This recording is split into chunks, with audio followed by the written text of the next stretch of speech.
Le festival Écran Noir 2023 a officiellement ouvert ses portes le samedi 14 octobre 2023 à Yaoundé. Présenté comme un festival de cinéma africain, fondé en 1997 par le réalisateur Bassek Bakobio, le festival Écran Noir se tient tous les ans dans la ville de Yaoundé au Cameroun. Cette année, après une minute de silence en hommage aux victimes de l'éboulement de terreur survenu au quartier Bankolo le 8 octobre dernier, la cérémonie d'ouverture de la 27e édition du festival Écran Noir s'est ouverte au Palais des Congrès de Yaoundé.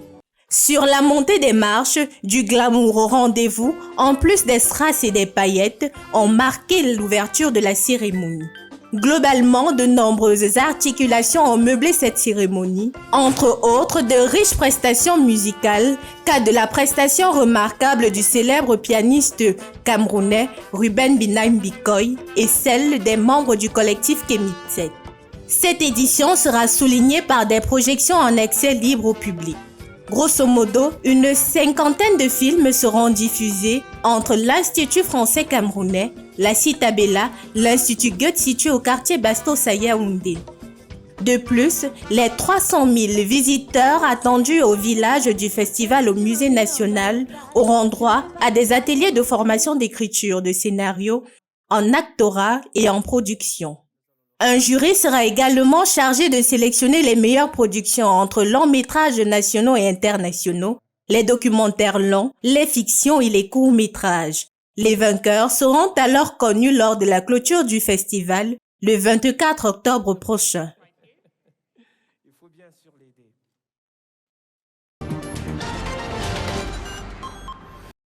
Le ministère des Transports obtient la levée du mot d'ordre de grève après 3 jours de négociations. La Confédération générale des syndicats des transports du Cameroun a finalement levé le mot d'ordre de grève à l'issue du langage de concertation avec le MINAT. Sous l'égide du ministère de l'administration territoriale, le gouvernement a obtenu de la Confédération générale des syndicats des transports du Cameroun une levée de mot d'ordre qui devra démarrer dès le 19 octobre 2023. Les concertations entamées le vendredi 13 octobre se sont poursuivies les samedis 14 octobre et les dimanches 15 octobre pour finalement aboutir à la levée de la grève qui a été annoncée le 5 octobre dernier. L'ensemble des transporteurs du Cameroun avait au total 14 points de revendication à l'intention du gouvernement.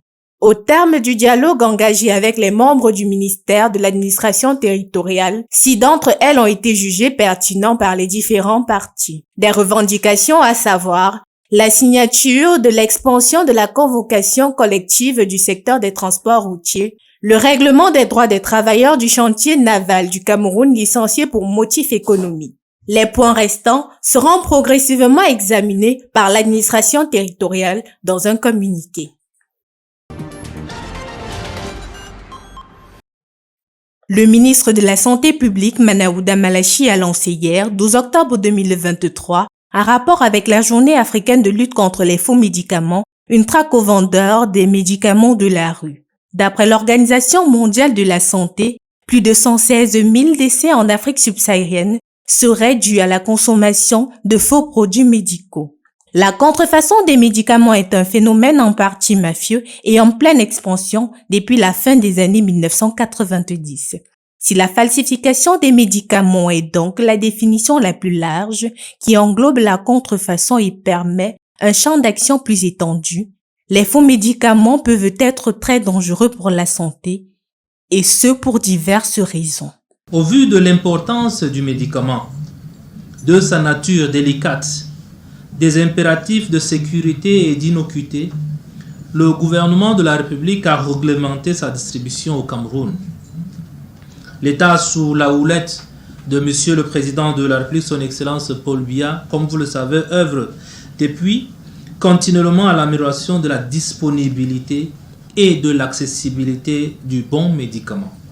Selon les chiffres du ministère de la Santé publique, le Cameroun perd près de 33 milliards de francs CFA par an à cause de la vente des faux médicaments. Les malades, faute de moyens ou de bonnes informations, se tournent vers ces médicaments-là qui, selon les spécialistes de la santé, n'ont aucun effet positif ou encore bénéfice sur la santé.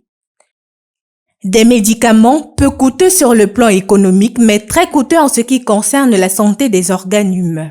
Au-delà d'être mortels, les médicaments de la rue, selon les médecins, peuvent générer chez le patient des maladies chroniques telles que l'insuffisance rénale, des maladies cardiovasculaires et bien d'autres. 10 août 1990 portant exercice et organisation de la profession de pharmacien au Cameroun en ses articles 15 et 13 qui définit le médicament et le monopole du pharmacien, reprime l'exercice illégal de la pharmacie en son article 16, interdit en son article 53 l'étalage et la distribution de médicaments sur la voie publique dans les foires ou marchés à toute personne, même titulaire du diplôme de pharmacien. Les médicaments sont inventés sous forme de comprimés le 28 juin 1875 par Stanislas Limousin. Les médicaments sont des produits utilisés pour éviter une maladie, la soigner, la guérir ou encore calmer une douleur. Plus clairement, le terme médicament rime avec traitement, raison pour laquelle il serait judicieux d'évaluer ou encore d'analyser la qualité de ces produits qui ont pour mission de guérir, histoire de mettre en sécurité les populations.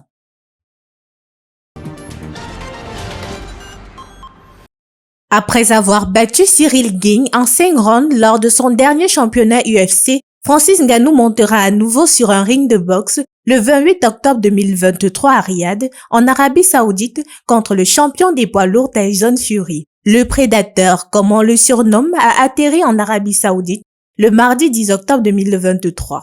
Assez tôt pour les derniers préparatifs de l'un des combats les plus attendus du siècle. C'est une opportunité si spéciale de participer à un événement international tel que la saison 2023 des Riyad. Je peux donc exprimer ma profonde gratitude pour l'opportunité qui nous a été donnée par son Excellence, M. Turki Al-Sheikh.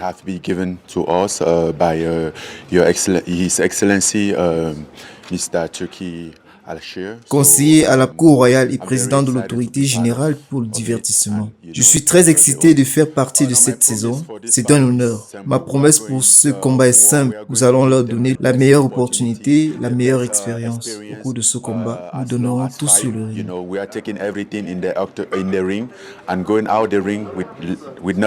Tyson Fury, de nationalité anglaise, est un champion titré de poids lourd. Il compte à son actif 34 combats, dont 33 victoires, 1 nul et 0 défaite. Quant au champion camerounais des poids lourds, Francis Ngannou, qui a déjà remporté 17 des 20 combats UFC discutés, dont 12 par KO, il a d'ailleurs été préparé pour la saison de Riyad par le grand Mike Tyson.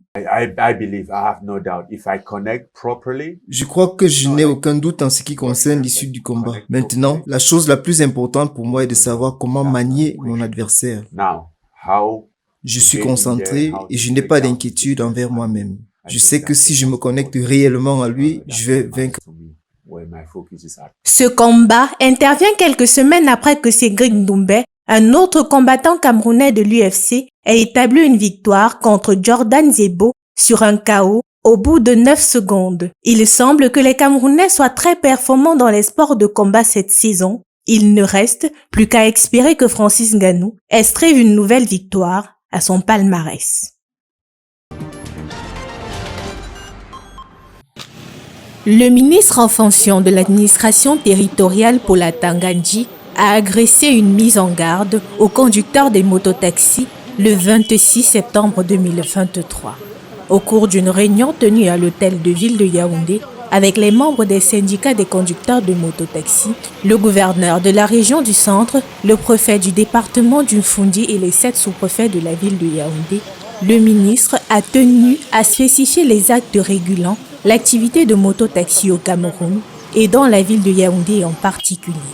Une rencontre portée sur la nécessité du maintien et la préservation de l'ordre public. Les mototaxis sont en partie responsables des poches d'insécurité qui se multiplient dans le pays. Selon un bilan enregistré par les autorités à travers le pays, les chiffres sont alarmants. Entre le mois d'août et le mois de septembre 2023, plus de 700 agressions, 20 cas de viol, environ 110 cas de détournement d'itinéraire et également un taux important d'accidents estimé à 930 cas. Les conducteurs de mototaxi ou encore bensikineurs sont chargés de transporter les personnes et les biens dans les villes et les villages du pays. D'après les réformes adoptées, les conducteurs de mototaxi devraient désormais posséder une carte nationale d'identité, des pièces d'identité de la moto, un permis de conduire et devront également arborer un choisible numéroté. On rappelait les services du ministère de l'administration territoriale. La problématique des mototaxis et la régulation de ce secteur d'activité non loin d'être nouvelle depuis l'intrusion de ces engins à deux roues dans le secteur des transports urbains au Cameroun en faveur au marasme économique dans les années 1990. Le ministre de l'administration territoriale a donc donné aux acteurs de ce secteur d'activité un délai allant jusqu'au 30 octobre pour toute conformation liée au secteur d'activité.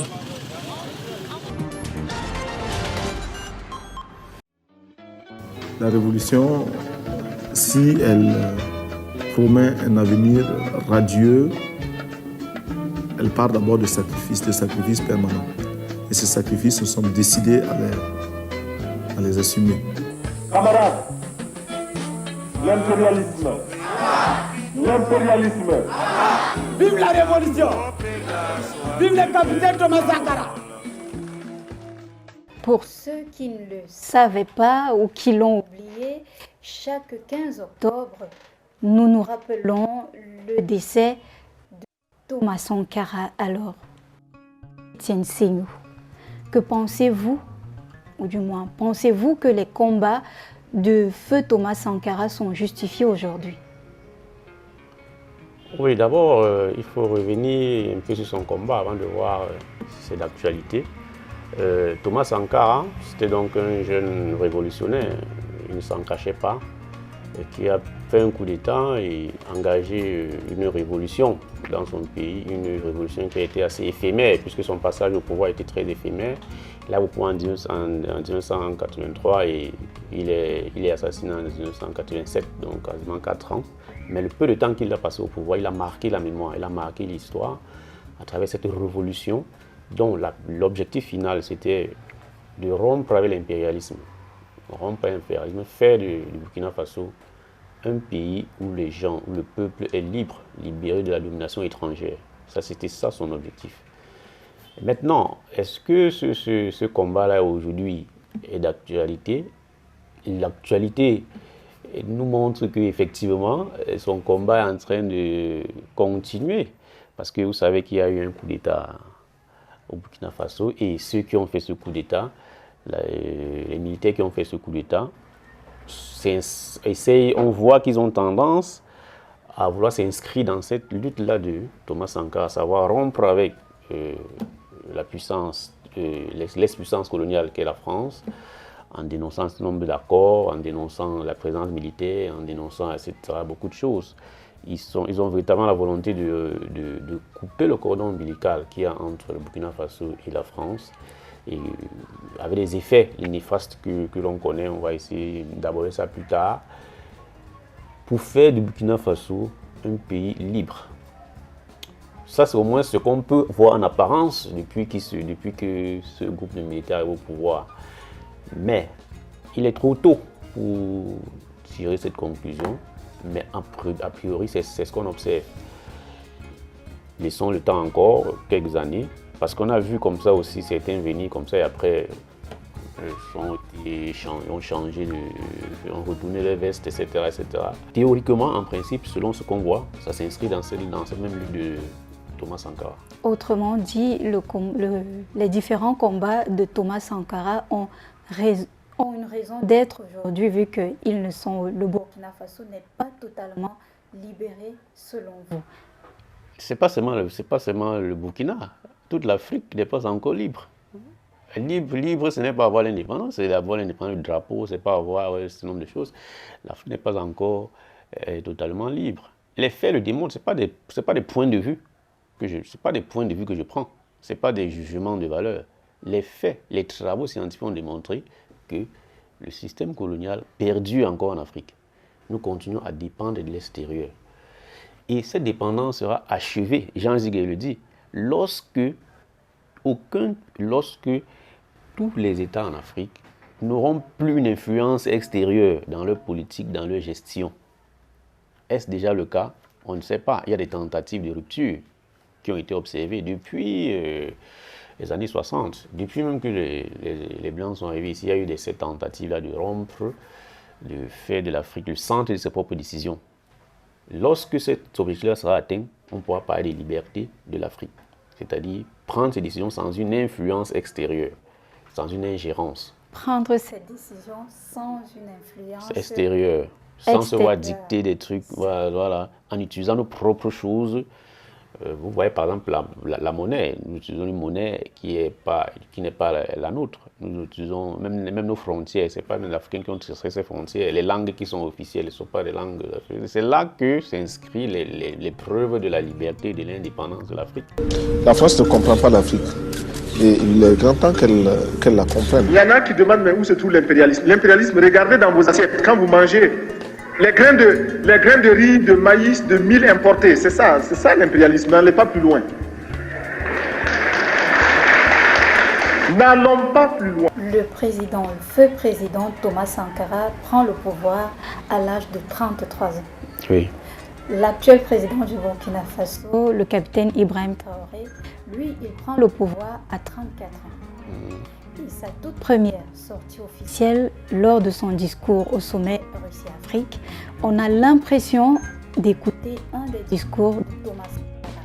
Nos dévanciers nous ont bien appris une chose. L'esclave qui n'est pas capable d'assumer sa révolte ne mérite pas que l'on s'apitoie sur son sort. Nous ne nous apitoyons pas sur nos sorts, on ne demande pas que quelqu'un s'apitoie sur notre sort. Le peuple burkinabé a décidé de lutter contre l'île terroriste en mesure de relancer son développement. Combien d'années après, le combat continue? On dirait qu'il ne fait que commencer. Mais bien sûr, on ne libère pas un État comme ça du jour au lendemain. C'est des décennies de bataille. C'est des décennies. Le combat de Traoré s'inscrit donc dans cette continuité-là, idéologique. Selon ce qu'on voit. Je vous ai dit que tout à l'heure que c'est ce qu'on voit pour le moment. Parce qu'il y a deux options qui arrivent souvent dans ce genre de situation. Soit il va, avec le temps, changer de veste, retourner sa veste, c'est-à-dire, soit il pourra être aussi assassiné comme l'autre et le combat va s'arrêter. Donc c'est pas l'amusement, c'est pas un jeu. Ce qu'il commence là, c'est une bataille qui va durer beaucoup d'années. Parce que le système qu'ils veulent supprimer a pris des décennies pour s'implanter. Hein? Vous voyez que nos enfants d'aujourd'hui, nous ne parlons pas nos langues maternelles, etc. Ça, c'est les acquis de comment on a été socialisé. Ça prend des années. Tout ce que la colonisation a mis dans nos têtes, de nos parents et tout ça. Vous croyez qu'on va enlever ça en un jour? Parce que c'est ça la révolution. La révolution, c'est d'abord les mentalités. C'est d'abord, après avoir rompu le lien avec l'extérieur, maintenant, changer les mentalités des gens. Ok, la révolution émane d'un certain type de mentalité. D'accord. Mais il y en a qui ne sont pas fiers de la gestion, que ce soit sur le plan économique, que ce soit domaine sanitaire, que ce soit sécuritaire, n'en parlons plus. Oui, tout à l'heure, je vous ai dit que, et ça fait partie des obstacles de la révolution. Il faut s'attendre à ça. Il y a des gens qui ne sont pas d'accord avec ce qu'ils font. Et il va falloir donc lutter contre ces, on appelle ça, on les appelle la contre-révolution. C'est-à-dire, vous voulez vous amener des innovations révolutionnaires, les gens naviguent vent contraire selon votre projet. C'est ça qu'on appelle les contre-révolutionnaires. Et il va y avoir un choc entre les deux. Même à l'époque, Thomas Sankara, ce n'était pas tous les Burkinabés qui étaient d'accord avec ce qu'il faisait. Voilà pourquoi il a été assassiné. Ça veut dire qu'il y a une partie de la population, peut-être pas majoritaire, qui ne partageait pas ce qu'il faisait. Et on l'a donc assassiné pour orienter le pays dans un autre sens. Il y a un camarade là, où est le camp délégué? Oui, sortez là. Bon, voilà, vous êtes là avec la publicité Levis. Faites la publicité de Levis. Bon, c'est bien. Je vois le blue jean, le jean avec c'est bien cousu là, Levis. C'est bien. Mais ça c'est américain, ouais, même c'est marqué en bas, San Francisco. C'est écrit San Francisco. Qu'est-ce que vous voulez qu'on fasse? Comment on va faire? Pour renverser le régime de Haute-Volta, il n'est peut-être pas nécessaire d'amener des mercenaires puissamment armés. Il suffit simplement d'interdire l'importation du champagne ou du rouge à lèvres, je ne sais pas, ou des vernis à ongles. Cela suffit à nous renverser. Parce que la petite bourgeoisie aujourd'hui est convaincue qu'elle ne peut se passer de ces produits-là. Eh bien, il nous faut travailler à décoloniser les mentalités. Nous travaillons à reconditionner notre peuple, à accepter de vivre tel qu'il est, à ne pas avoir honte de ses réalités, à s'en contenter et même à s'en glorifier. C'est bien si les autres vivent comme cela, mais c'est normal que nous vivions autrement. Que pensez-vous de la place que le Che Guevara africain, feu Thomas Sankara, donnait à la femme? Une grande place. Une grande place, parce qu'à l'époque, Sankara va constater une sorte de marginalisation de la femme et qui est en cause qu'aujourd'hui, et il va essayer de donner la place à la femme.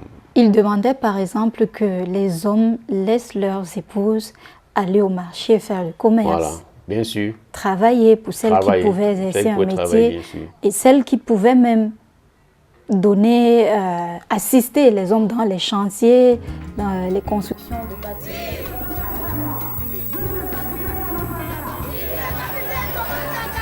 Camarades, si depuis 20 ans, chaque week-end les femmes puisaient de l'eau comme elles le font, il y a longtemps que nous aurions rempli 20 barrages à peau. Il faut bannir de nos rangs les maris qui n'autorisent pas leurs femmes à aller sur les chantiers. Camarades, les mauvais maris, les paresseux, les voleurs. Le feu président Thomas Sankara également contre le colonialisme et le néocolonialisme, ce qui semble être le cas du président Ibrahim Traoré aujourd'hui. On a vu des manifestations contre la France, le peuple burkinabé qui se soulevait, on a eu des casses et autres. Mais que pensez-vous de la présence de la France au Burkina Faso? Une fois que vous avez commencé à dire que la France parte, elle va prendre des mesures de représailles, elle va vous attendre dans un autre domaine. Quand vous avez venu dire qu'on n'a pas ci, on n'a pas ça, c'est facile de chercher la liberté, mais ce n'est pas facile de l'obtenir. C'est pour ça que je dis que c'est un combat digne, en galène. Il faut se préparer et vous allez subir des épreuves. Vous allez subir ci, subir ça.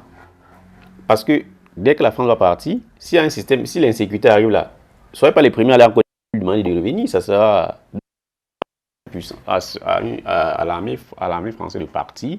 Assurez-vous que vous êtes capable d'assumer la sécurité. Parce qu'il ne faut pas aussi faire tomber dans le piège du populisme. Certains font ce genre de coup d'État. Ils savent que le peuple aspire à ceci.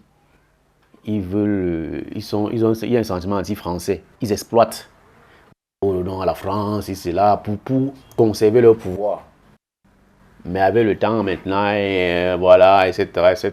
Les vrais révolutionnaires, c'est dans le temps qu'on les découvre. C'est pas à peine arrivé qu'on commence à... Voilà pourquoi certains présidents, certains révolutionnaires ont eu besoin de rester longtemps au pouvoir, le temps que ce qu'ils ont mis sur pied s'implémente, le temps que ce qu'ils ont mis sur pied reste longtemps après eux. C'est le cas de Mao, c'est le cas de Staline, c'est le cas de beaucoup d'autres révolutionnaires comme ça qui sont restés longtemps au pouvoir. Mais on peut aussi questionner et aussi le respect de leurs propres institutions qui ont dit que la transition doit durer un nombre de temps. Alors, au bout de cette transition, il faudrait passer la main.